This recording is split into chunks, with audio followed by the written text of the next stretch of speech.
in cars in the world.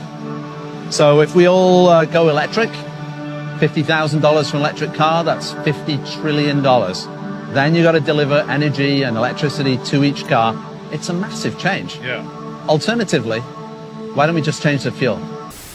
Just days after the state banned gas cars by 2035, the state is telling electric vehicle owners not to charge up because of the heat wave. So just to be clear, don't charge the electric vehicles they are pushing everyone to buy because their electric grid can't handle it. The electric grid is really taking a testing. You know, 14% of the grid there is powered by solar power, and it seems not to be holding up so well. Which is funny because they keep pushing electric cars on everybody, right? But one tiny heat wave, and I can't make it work. People are being asked to conserve energy between the hours of 4 o'clock and 9 o'clock tonight. If not, there could be rolling blackout. We are expecting a blistering 95 degrees here tomorrow, and during these dog days of summer, of course, it's so important to keep your home cool. Well, when thousands of XL customers in Colorado tried adjusting their thermostats Tuesday, they learned they couldn't. Xcel is calling this a rare energy emergency. And yes, they took over tens of thousands of smart thermostats. Here in Colorado. For the first time, there was nothing homeowners could do about it. I mean, I know that people are getting tired of these flex alerts, but the reality is without them, we could see entire neighborhoods without power. Now, right now, Cal ISO, which manages the state's grid, has put out an emergency alert 2. If it goes to a level 3, that's when we'll see those rolling blackouts begin. Why don't we recycle energy? You're hitting the nail on the head. We would like people to be recycling their fuel in the same way as they recycle other things. Your technology is we're going to refine that energy, that carbon, out of the atmosphere, combine it with hydrogen and water, and then that's the same as gas or jet fuel? Yeah, it's chemically the same.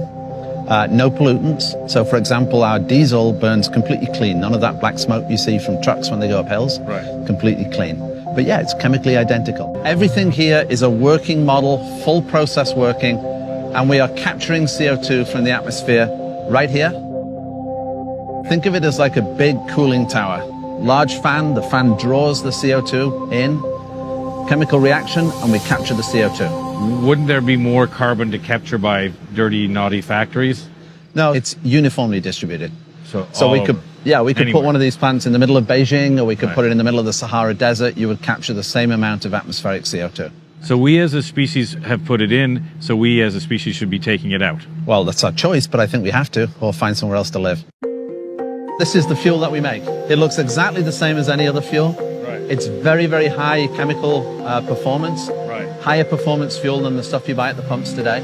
So it's better than the pumps, it's carbon neutral, and theoretically it would be cheap to make because you're refining the energy that's already out there in the atmosphere. Yeah, you're using the CO2 from the atmosphere. Your only feedstock, the only thing you're consuming is renewable electricity. Right. But here's the interesting thing. A carbon neutral fuel that's compatible with any vehicle in the world today. Right. So that car you just drove up in, we can make that carbon neutral tomorrow. Wow. Any vehicle, any performance vehicle, any battered old truck, aeroplanes, we're compatible with all of those. Which is significant because nobody's making electric tractors or electric planes. Right. Do you have to do any modifications? No. Wow. So transportation is about 20% of the CO2 emissions. How are we going to decarbonize that? There's 1 billion cars in the world. So if we all go electric, $50,000 for an electric car, that's $50 trillion. Then you got to deliver energy and electricity to each car. It's a massive change. Yeah. Alternatively, why don't we just change the fuel? The price to you at the pump will be the same. Having something like a carbon neutral gas isn't even enough. We've got to start going negative. We've got to actually pull carbon out of the atmosphere. Now, can this do that, and what's the plan? You can take the CO2 generated here and bury that underground, and you get to negative emissions. Right. It's a hugely important thing. And how many do you need to scale it to get to carbon negative? You need less of these than there are power stations in the world today to net emissions out to zero. And how many is that? It's in the region of tens of thousands. If we are taking measures as we should be to remove emissions elsewhere, now you start getting to an overall negative emissions from the world. Why isn't the world rushing to Squamish, BC and saying, can we please make 100,000 of these? So first of all, we're open and ready to receive the world. Secondly, we've really just got to proof of concept here, and it's working. So the next step for our business is to expand across the globe, make carbon neutral fuel, and when the scientists and the governments decide that they need to do negative emissions, the technology is ready. Remember when Kamala told everybody to go buy electric cars because gas was getting too expensive? So being the law-abiding, blind Biden supporter that I am, I went to go buy an electric car. This morning, California announced that if you have an electric car, you shouldn't charge it because we don't have the infrastructure to support electric cars. Which is funny because they keep pushing electric cars on everybody, right? They're supposed to be better for the environment. But one tiny heat wave, and I can't make it work? Well, that's irresponsible, California. But it's okay, guys, because I am currently charging my car at a station that is fueled by oil. Here's the green future of California. Our electric vehicles sitting here on display to tell us that they're making a change. What's that? A diesel generator running this whole thing. It's been on all night. Oh wait, I know why it's green. It's got green diesel in it. Well, you juxtapose the two headlines.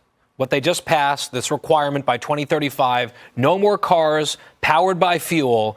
And then literally, I think it was 6 days later, they put out the edict, actually, please don't charge your electric vehicles, which we're pushing you towards. I know that we're all paid to make points here. Sometimes the point makes itself. This point makes itself. The one other thing I would add is when you look at some of the other things that they're telling Californians to do and not to do to try to keep the electrical grid running, they're saying to set your thermostat at 78 to 80 degrees. When it comes to public transportation, remember, it's not just private cars. These vehicles are going to be transitioned if they have their way. How are they going to keep that much power demand to drive a bus or tandem buses going on a regular basis in a 24-hour need like a Los Angeles, San Francisco, a lot of San Diego and other areas as well? Then go further inland, go into Mendocino Valley, go into areas like Fresno. This isn't the Netherlands where you have wind patterns that can drive windmills as they do over there. California doesn't have that. And when you put aside the NIMBY principle where they don't want them off the coast, so the rich elites in Malibu and, Gavin Newsom's relatives can see them. Fact is they can't support this. When you look at energy and take Elon Musk's latest statement that to have a sustainable world, it will, to paraphrase, it will fall under its own weight without oil and gas.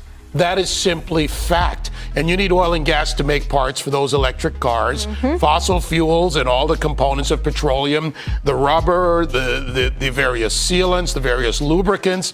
Think of everything that goes into it, along with the rare earth minerals, which you get when you do extraction of fossil fuels. I mean, this is not insane.